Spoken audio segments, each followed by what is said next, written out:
I want to talk to you guys about the music though, of course, because you're about to release your new album, but you have released a couple of songs from it, Best Friends, Never Have I Ever, some really cool ones. With the sound of this album compared to where you guys were at 4 years ago, what have you kind of learnt the most, do you think? Where are you at now as a band compared to back in the early days? I think there's a sense of maturity. I think there's a sense of like a lot of life experience that's happened as in comparison to in the beginning.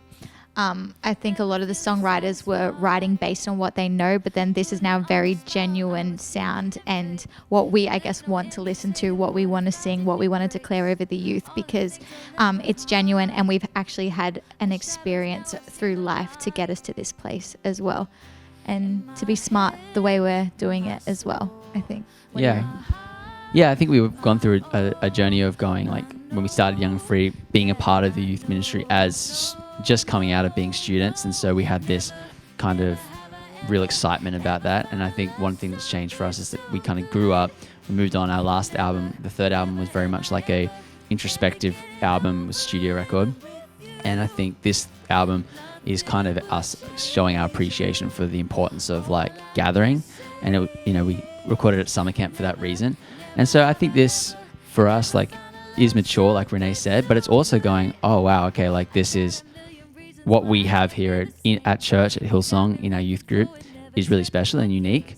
And I think we let, maybe even so, like selflessly kind of wrote songs that the youth could take as opposed to just our own songs, And I think that really worked for us, and I think works for them too. So.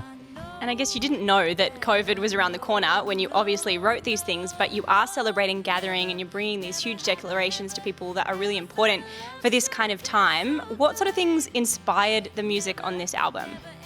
I think we were inspired by the what it was going to do, the energy and the atmosphere that it would create. Atmosphere of faith, I think, was a big thing. And I that would kind of drove the creativity. And even looking back, like Tito, who's here, who kind of helps films us and stuff, looking back at some of the footage that he took of the writing process, it's really funny because we hadn't sung any of these songs in youth group yet, but while writing we were imagining what it would be like in that corporate setting. And so it is funny that you said like we've written this huge corporate record but now we can't even meet, but we were inspired by that, and so it actually changed the way we wrote songs, because it was, like I said before, like it was so focused on, can they sing this, is this going to work, and kind of it ends up like feels like they're a part of the song, as opposed to we've written a song and join with us. It's like, no, this is our song. So good.